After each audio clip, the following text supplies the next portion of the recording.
Welcome back to Kicking It Real. It is me, Gabby, your host. I am so excited today to talk a little bit more about moving, transitioning. I've been through it all, so I wanted to share some of my insights on things I've learned about myself along the way, as well as just some tips, tricks, things if you are thinking about moving or feeling stuck. I think moving can be a great way for doing that. I actually just listened to another podcast. I can link it in the show notes. Just about how it's such an up level to move. Like if you're feeling stuck, being able to move gives you such a blank slate. So you have no preconceived notions in your brain of what to expect or what's going to happen, as well as if you do manifest or get into any of that, which could be literally a whole nother topic. But it is a way to start to rewire your brain in that way and rewrite your narrative. But anyways, I'm just a big component of moving. I mean, to each their own, but just some things, even if it's moving just to the other side of town, there's just so many ways you can be exposed to new experiences and get into all that. So let's just dive right in. So I went to school in Kalamazoo, Michigan, and I grew up in the Chicago suburbs. So school for me wasn't that far of a drive. It's about 2.5 hours from my house. You can drive there. So it was nice, I think, especially for someone who had lived literally in the same house my entire life, which is why it's so exciting for my parents to move to Texas because they've been there their whole married life as well. But I been in the same house, so it was close enough to where if I really needed to go home for something, or I really needed my mom or my dad, whatever, they could come to me, but it was enough distance that I did have to figure things out on my own. For example, if my car ran out of gas, I would have to get it myself, which, fun fact, that did happen to me twice in high school. Thank you, Dad. Shout out for coming to save me. But I never did it in college because I did not have my dad there to come save me if I ran out of gas. But just things like that. So you're on your own, but you're not stranded. And Michigan is definitely different than Chicago. The main thing to me is that Michigan people love Michigan. They love it.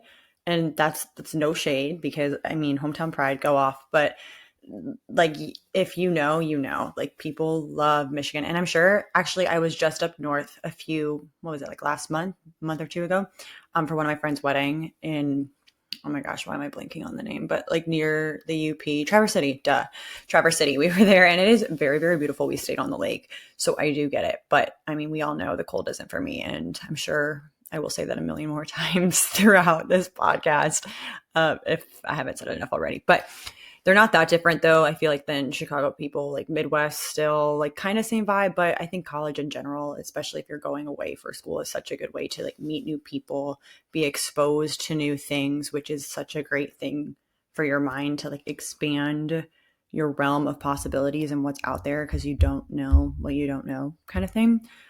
Yeah, so I was there. That was my first little taste of moving, and very, very cushy. My parents helped me move. I was taken care of, low stress on the logistics side of it. But then after I graduated, I was back home, back in the Chicago suburbs for a few years, living at home, which for me was really exciting because I didn't have the best time in college. It was a lot of fun, don't get me wrong, but just professional career school wise, I definitely struggled, and which, was good for me. I learned a lot through the struggle, but it was nice to be able to go home and kind of start over and be an adult. I started working at Pure Barre, which kind of gave me that sense of new excitement. And it's something, obviously, if you're watching the video version, shout out Pure Barre. Still teaching there today. So it was nice in that way. And it made me kind of feel like an adult, even though I was still living at home. I was auditioning. I was driving into the city. I was driving everywhere. I lived in my car. I mentioned that I was really into the playlists and things. So I was always driving. I would go downtown, hang out with friends on the weekends, take dance classes, go to auditions, all the things. So it was really, really good for a while. And it was a fresh start that I needed. But quickly, I kind of stopped, maybe a year or so. And I kind of was losing momentum in the sense of the dance scene I knew that I didn't really love the hustle of it. So like there are some dancers that just want to dance and they'll do anything, and I love that for them, but that was definitely not my path. So I wasn't like inspired to be going things. I really wanted to be a rockette. So I like that was kind of what I lasered in on. But in Chicago, there aren't a lot of jazz, tap scenes, all of that. So I wasn't able to like train with people as much unless I was traveling to New York. So motivation was also hard. I mean, I already talked about the cold actually this episode, but like my seasonal depression hit, like it was hard to motivate myself to go do things on my own, to go work out, to go kick in a studio, to go practice choreography. Like it was hard to find that. And like even when I had discipline, it still was difficult. So it kind of, when you're chipping away at something, eventually you have less to like chip at it if you don't kind of change your environment or change something, right? It's the definition of insanity. So I just think I kind of got complacent with my routine. And that's when I kind of noticed things shifting. COVID happened. I think, I don't remember which episode I mentioned it in, but I almost didn't pursue dance any further. I was really into Pure Barre. I mean, I still am. And I had literally toyed with the idea of opening my own studio. Like I had talked to corporate, I had an investor, I like had the location. I was going to just open a studio. And COVID hit me on this was Halloween party. I think I need to rehash it now, which this is why Halloween's just not it for me. It was at one of my best friend's house. We were in the city. It was Halloween. We had a Halloween party. The next, maybe 2-3 days later, everyone calms down with COVID. I will not name who it was, but if she's listening, she knows who the culprit is. We always joke Billie Eilish because that was who she was dressed up as Halloween, but brought in the COVID. So I was down for the count with COVID, like in my parents' house, in my childhood room, not my childhood bed, but in my childhood room. I had just gone through a breakup as well. So I'm like sick in bed, can't see anyone, can't do anything. And I'm just like, what is my life? Like, what is happening? And it gives you a lot of time to like be in stillness and sit and reflect, which now I do that more often on my own without being sick, which I highly recommend if you don't do and you're feeling stuck. But I remember sitting, scrolling through Instagram, and I came across an Instagram story, and it was nothing to do with dance. It was just this girl shopping on Fifth Ave. And like, I had this visceral reaction of like, what am I doing with my life? Like, I don't want to give up on this dream. I want to live in New York. I've always wanted to live in New York. Like, what am I doing? Like, I don't actually want to be stuck, for lack of a better word, but stuck in the cold in Chicago the rest of my life. If I open a business there, that's what's going to happen. I'm going to be there. And I was just like, I have to move. Like, I owe it to myself to like see the whole thing through and see what was possible, because I'm also a big believer. And if you half commit, like you're just holding yourself back out of fear. Like you have to like fully commit if you want to do something. Like there's no point in doing it halfway, in my opinion. So I this is where I got confused. It was November this happened. December 2020, I was like, okay, I'm moving. Like I remember telling my parents, I was like borderline nervous. My mom and I were very close, and obviously they were so supportive and there was no pushback, but I was like, oh my gosh, she's going to be so sad that I'm moving. But my parents totally supported me. They were like, yeah, do it, which is, I'm very lucky to come from a household that they always just believe that I could do whatever I put my mind to. So they're like, yep, let's do it. And I was kind of waiting to just to feel out like when things would kind of open up, because it was also virtual. Everything wasn't, back to normal. Things kind of started to open up a little bit. And I like randomly, I think it was in maybe March or something, but I was like, May 15th, I'm moving. Like so random. No reason at all for that day. I don't know why that day. I think I was teaching at a dance studio at the time and I felt bad about leaving before recital, but I was like, okay, but by this point I'll have the recital dances done. Like it's close to recital. Like I have to like do what I need to do. I don't know. It was like this like pull. Like I knew I had to move. Like I just knew I needed to be there. So I picked the date, and maybe that's what I would recommend too. If you're like, oh, like I want to move somewhere and like maybe eventually like, no, just pick a date and stick to it. Because then I started telling people, I told, my workplaces, whatever, like that was my day. And it was just like a deadline for myself. It was just happening. And I did it. And it was wild. But like logistics, I wanted to go into that a little bit. If you are considering moving to New York or maybe any city, but New York specifically, like moving, living is for sure a beast in it of itself. And I learned a lot once I was there that maybe could have been helpful if I knew before. So what my journey of it is, I found a sublet for like a month and a half. So it was up on 137th, the west side. Really, really nice place. It was on the first floor. There was an elevator. They had a gym in the basement. They had laundry in the basement. They had a dishwasher. No central air. No central air, I don't think. Dishwasher though, which is wild if you're not familiar. Like that is luxury in New York. Like that is not standard at all. So, and it was a decent price. I don't remember what it was at the time. Everything was down quite a bit just because we were coming off of COVID. But I lived there. It was really, really awesome. There was another dancer that was living there, and I don't remember.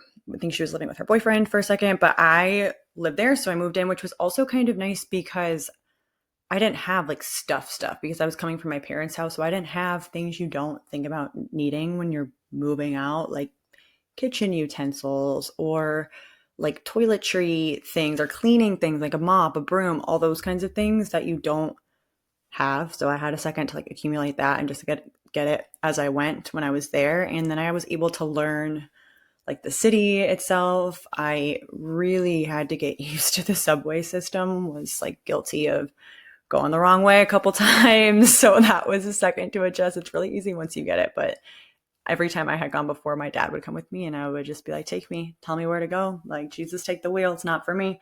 But I had to learn that and just like where things were and what kind of made sense, what areas I liked, where I was going to be working, because I was able to like continue teaching Pure Barre, which was lovely, which we're going to circle back to. But yeah, so that was really great. So I definitely recommend, if you're looking New York specifically, if you can sublet, just because it moves so fast there. So like you're not going to be able to plan very far out.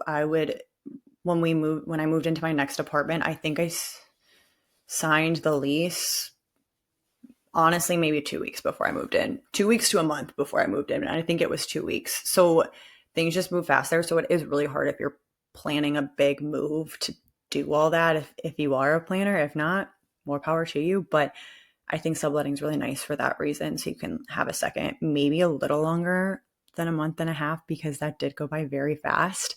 But if you can find a sublet, that's really great. And there's definitely a lot of resources for that. Like there's Facebook groups and things. But yeah, so I did that. My roommate from college and one of my best friends was in New York at the time. And she and I were like, we want to move together. Move in together. Her roommate was most likely not going to renew and like move away with her boyfriend, fiance. I don't remember at the time. The problem was my lease was up at the end of June. Hers was end of August or September or something like that. But I was like, you know what? No worries. We're going to make it work. She judges a dance competition. So she traveled a lot in the summer, was her busy season. So she's like, this is what we're going to do. You're going to move your stuff into my apartment that I'm in right now. And you can just live there. It's fine. I'm barely here. I can sleep on the couch when I'm back, one of us, whatever. Cool. So, I move from 137th on the west side to 85th Street on the east side. So just for reference, again, if you're not familiar with New York City, it is not, when you're up on 137th, you can't just cut straight across because there's Central Park there. So you have to go unless you're taking a car, there are some right? There's some roads that go through it. Yes. Yeah. Like, okay, I'm like doubting myself for a second, but there were some roads that go through it. But if you were like to take public transportation, like I guess a bus would be fine. But if you were to take the subway, like it's not convenient. So I literally had to lug my stuff from 137th to 85th. Shout out to some of my friends that helped me, but it just took like multiple days, multiple bags, and I was moving into a fifth floor walk up in July or end of June, which is the hottest, most miserable time to be doing things like that in New York City. Her room was big enough to fit a twin bed, and like there was a little shelving unit and a little closet. So, and then I walked up the 5 flights of stairs to get up there, which was a lot, but you know what? We did what we needed to do. I got a storage unit for a lot of my things, so I basically just had my essential things that I needed with me. But we made it work. It was wild.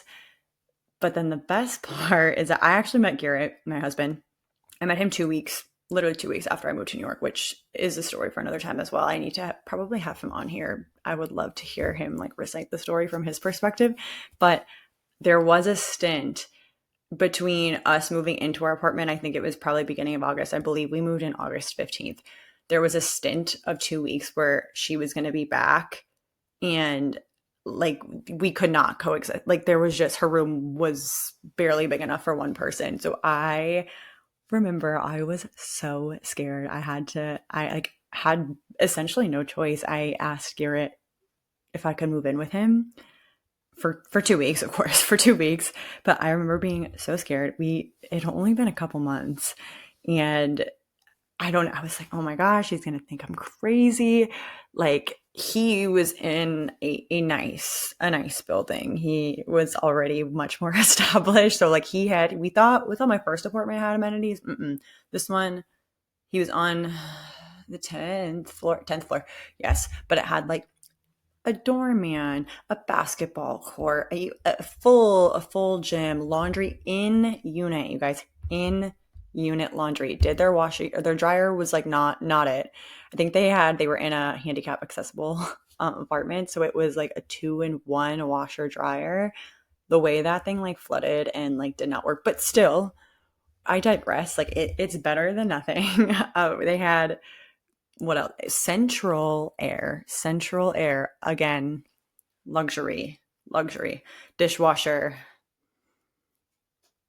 Yeah, I think that's it. But like, and like, it was just really nice. So I got to live there for 2 weeks. I was so scared to ask him. He was like, yes, of course. And I would like profusely be like, it's just temporary. Like, I promise it's going to be fine. And at the time, he was recovering from ACL surgery. So he wasn't even going into the office for work. He was working from home just because it was easier. So I would do like the most to be out of the apartment, because my schedule, he works a normal 9 to 5, which really for him is like 7 usually.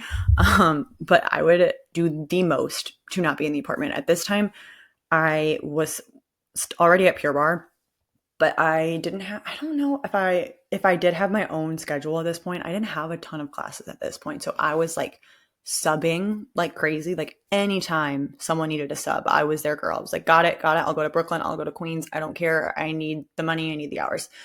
But even when I did have a schedule, it's a weird schedule. I would take a dance class in the middle of the day. I would teach in the morning. It was just all over the place, and you have a lot of breaks in between. But I would like literally park it outside somewhere, not in the apartment, just so I would not be there, which is funny because when we were just dating and I had my own place, I swear I was there like way more. Like I would camp out there. I didn't care at that point, but I did the most. We made it work. We moved into our new apartment. It was luckily on 85th Street, but just one Ave over. It was actually really cute. It was only a 3-story walk up, so much better. When I was there, I was really stuck on having amenities in the apartment because one, I mean, most people are used to like having a washer dryer in their apartment. So that's number one. But also, I also had it in like the 137th, like Harlem area, which I didn't mind that area. But Grace, my roommate, she had been in New York longer than me, and she was like, no, like location's better. So we were on 85th Street.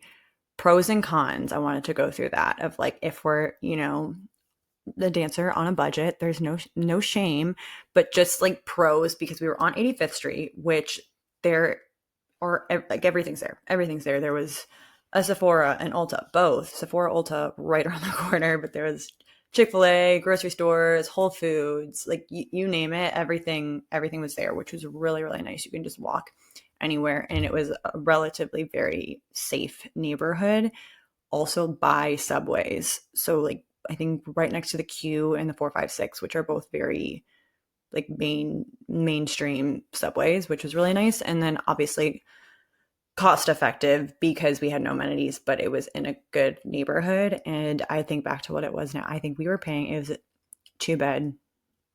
We had like a little kitchen area. We had like a living room, again, small, but like New York, decent size. And I think it was $2,400 a month for both of us, like combined, which is, you could not find that now. There's no way, but it was post COVID. So it was definitely a steal.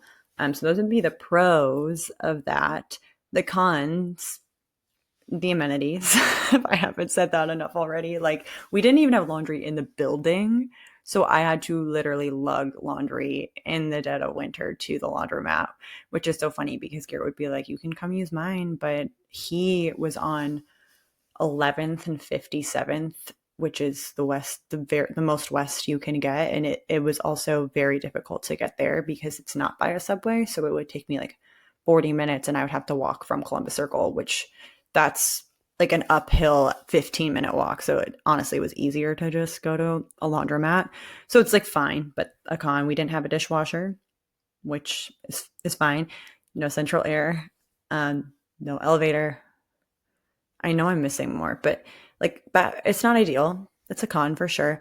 Like stairs, a con, but 3 stories isn't bad. I always would say like by the second, after this second, you kind of start to get tired and then you're there. Like anything past 3, I'm like, oh, this is now a workout. Like I don't need to work out today. I can just go back to my apartment for the day. And then just like smallish, it's smaller than what you could get like further uptown.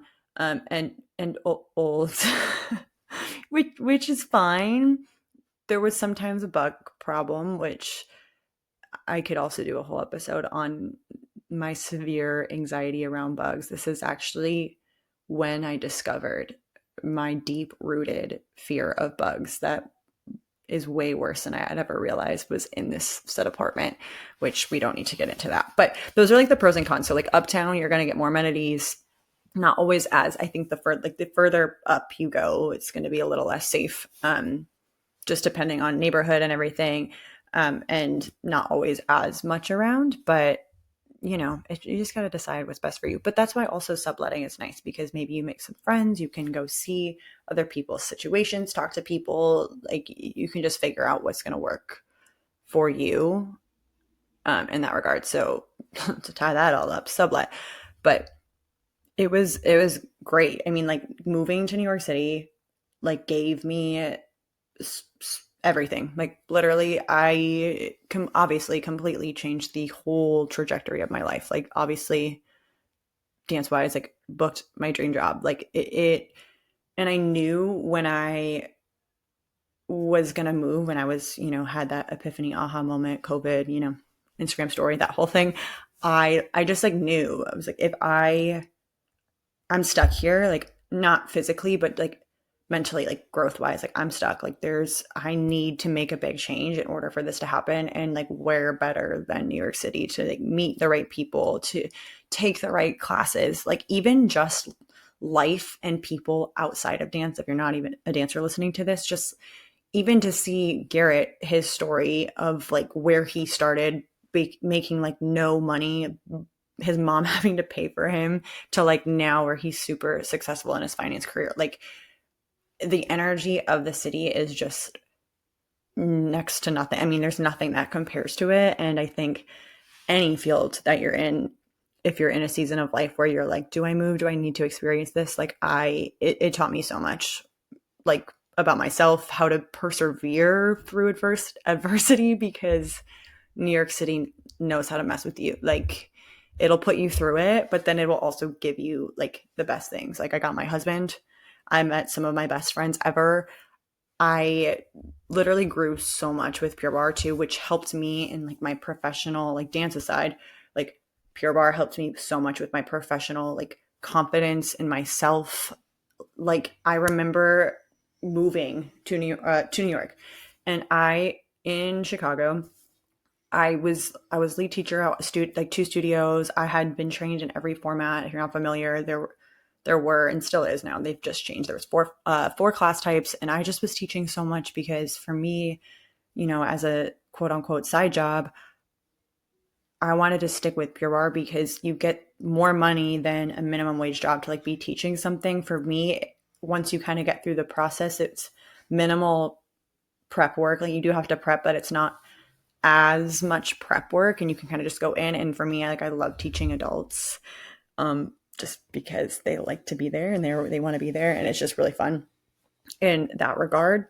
So anyways, when I moved to New York, I was already so all that to say, I was a good teacher then, but I remember when I moved to New York, my first shift was at the Union Square studio, and it was a Saturday. The worst times, it was like 12 and 1 on a Saturday. And it's summer in New York, and so all you want to do is be outside. But I was like, great. I had no classes. They couldn't give me any classes at the time. So I was like, awesome, I'll take that shift. I'm going to work Saturdays. I'm going to be so excited. And I was working with Shannon, who is literally up in corporate now. Shout out, Shannon. And I went in, and I remember this feeling. I was so intentional about it. I was like, I am getting a fresh, clean slate. Like, what kind of teacher do I want to show up as, and what do I want to be known for? Because when I started back in, what was that, 2018? Like, I had so much imposter syndrome, which is normal and fine, but I was 20 years old teaching a bunch of grown women. And like, yes, I went to school for dance, so I had an understanding of the body and knew how to like teach a class. I was teaching dance classes, but just something about teaching like real adults, it was scary. And it took me a long time to find my voice and to find my rhythm with that. And I already had those tools going to New York, and no one knew me. No one had a preconceived notion about who I was, what kind of teacher I was. So I was like, I want to go in and I want to be like that teacher. Like, you're going to expect to be pushed. You're going to expect to laugh, but you're going to like have a really hard class in like a good way, not impossible, but like a really hard class that challenges you and makes you feel good about yourself. So like, I went in, and like, that's what I did. Like, I was like, here I am. This is me. I put on that like persona, that whole concept of manifestation, where it's like you have to meet yourself where you want to be. So like, if you want to be that teacher, to use my example, your brain has to get there before your body is going to like start doing it. So you have to just like get into that headspace before. So it was really cool to do that when I moved to New York and have like a fresh start. And that can go with anything when you're moving, but I was able to like work at a million studios. There's, 12 studios in New York that are all attached together. Once they opened up the lead teacher role, I applied for that and got that. So then I got to be exposed to so many different great trainers, like higher ups. I was directly under a master trainer and got to learn so much from everyone, and just like network and meet amazing people and grow into that confidence. So just remember that like, that's always an option for you, even if you're not moving and you're just like, I'm gonna go try this. Like, you can just try on whatever you want to try on and like be that version of you, which I think is a really cool thing. But moving gives you like a real fresh slate at that. So moral of the story, New York gave me so many things. So no regrets after all of that. Fast forwarding, after that was 2021, I moved, finished my first season with the Rockettes, 2022. And then after that first season was over, Garrett proposed at the end of my season on stage. Very, very cute. Another story for another time. But we finished the season, and I was like, okay, I want to move to Texas. Like, I want to move somewhere warm. For background, he is from Houston. Mostly, he moved around a lot, but like, his family is in Houston. And if you listen to the last episode, I had been manifesting a family move since I was 8, but I had told myself, like, I'm not moving back home because I have seasonal depression. I need to be in the warm. And I don't think Texas was ever on my radar. I had never been. The first time I went was with him for a wedding, like back in 2021. But I was like, if we're going to be by anyone, like I want to be by some family. Obviously, like I would want to be by my family because it's my family. But like his family is my family too now. So I would rather be by some family in the warm. So I was like, I want to move. Like, I'm over it. Like, it's cold here. It's January. It's like it's not the best time in New York. And he's like, no, we're not doing that. Like, we got to wait, whatever. So I like completely let go of the idea. I'm like, cool, we're not moving. That's fine. Until we came in March to visit. We went to rodeo. We were visiting friends, and his friends lived in our neighborhood now. So we were there, and we, met some of their friends who had built houses here. It's a builder like community, so they're semi-custom. And once we went here, and we we went back to Chicago, visited my family, went back home to New York. And I remember he was at work. I don't know if I was home or where I was. Because we were living at the time. We moved in together. Oh, forgot that part. We moved in together after the first lease actually, we didn't even finish our lease. We got subletters, but we moved in together because I was staying with him most of the time, and I would never never say never. I probably wouldn't have moved in with him as fast as I did if it wasn't New York, but I was like, listen, I'm paying for an oversized shoebox or an oversized storage unit. And overpriced, oversized, all of the over. It was just silly. So we ended up moving in together. Well, we were all the way on the west side again. But anyways, I digress. I was like, let's move. I want to be in the warm. Cool. He says no. We get back. He was at work, and I get a text like, what do you think of this floor plan? And I'm like, well, that's cute, but that's the one that our friends live in. And so he sent me another one. He's like, what about this one? And I was like, oh yeah, I like that floor plan. He's like, okay, do you want to buy it? Like, I'm going to buy it. We have until tomorrow to decide, because it was the end of the month, and they would run incentives every month about like different, things they'd throw in or money off or whatever. And I was like, oh, okay. Like, yeah, I guess. And so we bought the house sight unseen, floor plan unseen, which was, looking back, crazy of us, like the way that we did that and had not seen it. I mean, we had been in other people's houses by the same builder, but we're like, it's fine. We're going to just trust, and it's going to be great. So we did that. Our lease was up in June in New York, and I was going back for season 2. We started at the end of September, but we were like, instead of scrambling around, we ended up moving to Houston at the end of June, which was also so wild because I had wanted to move, as we recall, back in January, and I had like X the idea. I was like, okay, it's not happening. So I was already like looking forward to new goals, like in New York and like with work there. So for then it to be like a 180 of like, actually, JK, we're moving, I was like, whoa, I gotta readjust and like figure this out. So we ended up moving. I was still with Pure Barre then, and it was like difficult. The move itself wasn't terrible. Like, we just logistics wise for that, I mostly, but that's okay. I packed up a lot of like the stuff. I started pretty early because I get paranoid and I will like procrastinate till the very end, and I just have to do a little bit at a time. So I would just pack up a little bit at a time. It ended up cost wise being the same, if not even like probably a little cheaper, to just hire a moving company to like drive. I get car sick so easily. I was not about to do a road trip in a U-Haul with Garrett, who like we never really drove together because we didn't have a car in New York. And I was like, I don't trust that, not one bit. But luckily I have an amazing mother-in-law. He has an amazing mother. She stored our furniture and bigger things in her garage because we were living with friends and like kind of couch surfing for a hot second in Houston, which was a lot. But some of our furniture we took, that was actually a whole debate. Like, we took our bed, but we had this couch in New York. It was terrible. If you sat on it, the black couch, it was basically like a piece of cardboard, it felt. And Garrett was so convinced that we were going to bring it. He's like, we can put it here or there. And I'm like, that's literally not happening. Like, I would rather sit on the floor, on a pillow, on a blanket, probably just a blanket and floor, than that couch. It was that bad. And also there's a difference between like apartment furniture and house furniture. I was like, this is going to look tiny. And luckily everyone in life that I talked to about it and that had been on the couch agreed with me. So we did not bring it. But some of the things like our bed we brought and just some other random like pieces of furniture, not much, but we sold the rest of it. Facebook Marketplace, shout out, but also be careful because people scam you on that. That was also wild. But we hired a moving company, and then just like the essentials were in our suitcases. Basically, like if we were taking a trip, we wouldn't have to get any type of storage unit there.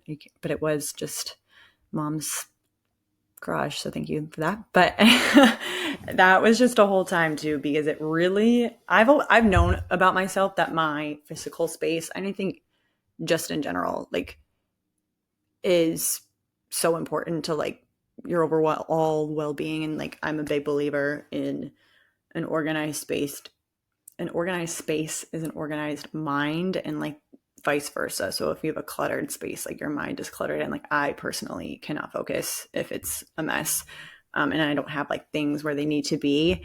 So couch surfing, essentially, I mean, we had beds, but you know, hopping around, it was really, really difficult for me, like very disorienting. You're essentially living out of our suitcases, sharing space, so you don't ever really feel like you're at home. And our hosts were great. It's nothing like at the people we were staying with. It was just like, you know, when you're a guest, especially when you're like an adult and you don't live with your parents anymore, whether you live alone or you live with a partner, whatever it is, it's like, oh, this is my space, and it's always just different. So that was a lot. Like I cried a lot. I think I cried a lot that summer, like just stress. I mean, for me, it's also like, it was a brand new city with brand new like people. Like I didn't know anyone. I just had Garrett and his family and his few friends I knew, which was great, but just, you know, very different than I had such a big community, a big role in New York City, and leaving that behind on top of not having my own space. That was extremely difficult, but it definitely made us stronger as a couple. And I think as people, at least for me, like I learned how I needed to cope and like what I needed to do when I was feeling that way, which, you know, everything happens for a reason. And I love to find a lesson out of things. Very much love it. But yeah, so it wasn't until after my second season that we moved into our house, which was 2023, January. I mean, talk about like excitement. Like I was like a little kid on Christmas, like getting to come home. And then it was all I could think about. All I could think about was coming home. And I know Garrett kept wanting to like move our flight up to like the day right after we closed, but it was like, we gotta pack up this apartment. And that was, it was crazy moving from, because we sublet, and we were at the airport with four big check bags, carry-ons, personal items, things overflowing. They were like all overweight, but luckily the lady at United, she was so kind. And like we were those people with our suitcases open, just switching things around, trying to maneuver things. I think I had like jeans in my bag that was my carry-on. Like it was a lot, but we made it. We moved in, got married a month later. So we just really did it all. Like we were like, let's do everything, all of the most stressful big life moments. Let's just do them at once, because that's just how we do things. So after our wedding and after we were settled, after a few months, it was like, whoa, like, what do we do now? Yes, we're always still doing house projects and all the things, but it was definitely a big adjustment to like, especially New York City, to the suburbs. Like we are not in Houston, like just in the suburbs, which yes, was a big change, but also it has been so good for us and for me. I guess I could speak for me, but Garrett had been in New York for 10 years and he was so ready to have some space and a tax break, which when I have him on, I'll make sure we can talk about taxes. That'll be really fun for us. But it was definitely good. And just to have space, because we love hosting people and we love like making our home our space. And yes, we're homebodies, but also to the sense of like, we want to be comfortable and we want to make people feel comfortable. Like I've always said, I want to be that house that people like can just stop in. Like, hey, I'm nearby. Like, are you home? Can I come stop by? Like, yes, like people come and go. Like, my house is your house. Like, we just love that. So it's been really fun to make this space our own, because you know, you can do some things in an apartment, but especially I had only lived in each space for a year or less. Actually, less. I don't think I ever lived in one spot in New York for a full year. But so it's been really good in that way. But I think it's taken me a while to like fully embrace being here. And I think that was another part of like the reason of me deciding to like not go back to New York to dance anymore, just because I kind of felt myself not fully here and not fully adjusting. So after my second season, we were here for 8 months ish, and then we went back for my last season. And I just remember feeling like the whole time that it felt like a deadline for what, I don't know. Like, because it wasn't like a specific thing, but it kept feeling like I was like running out of time before I had to leave. Not that I wasn't excited to go back, because I really was, but it made like the day to day here hard. And so that for me was another part of my decision, just because now once I fully was like, okay, like this is it, like I need to be here, I need to be rooted in this next chapter, like things kind of started making sense. Like, I was meeting more people, I was getting more opportunities here, like it all kind of just started working out. Again, because I've said it before, like closing one door fully is the best way to like let other doors open and be able to figure out what door you want to go through and what you can do.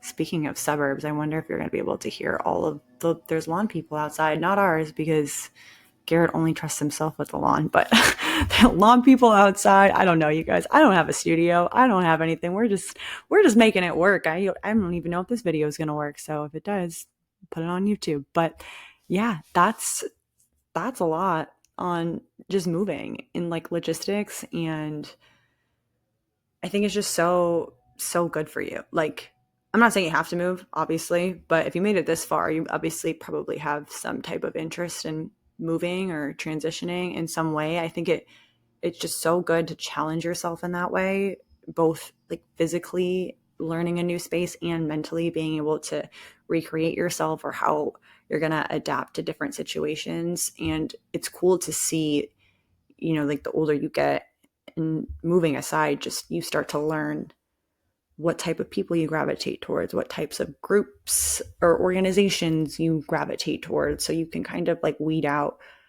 friendships. That sounds bad, but like you just know who you want to spend time with, and then you can like make more meaningful connections faster. So it expands your mind in that way. Oh, and I heard this quote too. Oh, it's so good. I had to share it on the same podcast that I'll link in the notes. But the idea of expanding your mind and meeting new people, and like sometimes it has to come from moving. Not has to, but like you're guaranteed to do this. It was a quote from Jay, my favorite person ever. But I don't remember if he's like legit did this or it's just like a story, but he was like, I have a friend that the highest paid person that they know, oh my gosh, I couldn't say that, made $100,000. That was like a year. That was the richest person they knew or whatever. Then he introduced them to someone that made $100,000 a month.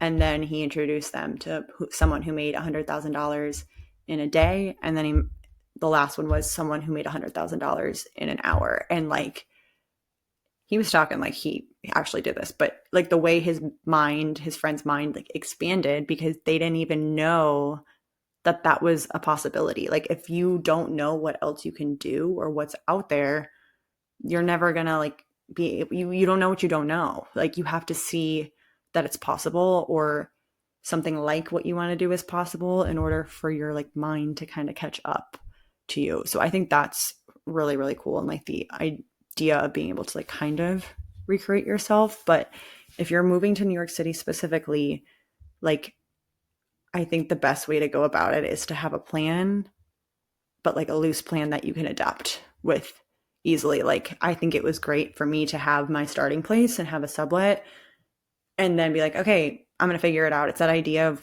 like, you don't have to have the full picture, you don't have to know how to get to where you want to go. You just have to start. You have to take one step. So you find your first place, great, you're going to figure it out, because otherwise you're going to be homeless, and you'll figure it out. You'll make it work. Give yourself a little more credit than that, but just also being able to kind of adapt, because that's life, being able to adapt. It's hard, but we can do it. So if you feel like it's on your heart that you want to move, you want to try something new, you want to transition and enter a new era, like, I truly, truly believe it's on your heart for a reason. It wouldn't be there if it wasn't meant for you, or something is going to come from that. And also, you can always move back. Like, you can go back home. You can go back. Like, it's not, it's almost less permanent than a tattoo, really. Like, you can move back. We can retract that. So just like trust it and take the leap. And I'm here if you have any questions on any of the things, of course.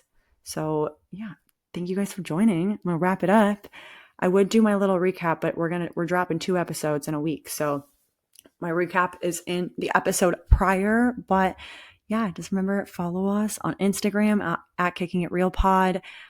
Reminder, there is a form there. I put it, it's a little Google form. If you have any topic requests, things you want to hear about, questions you have that you want to dive deeper, people you want to hear from, like, let me know. I want to hear from you. Make this show the best we can make it. So love you guys. Thanks for kicking it real with me. Can't wait to see you next time.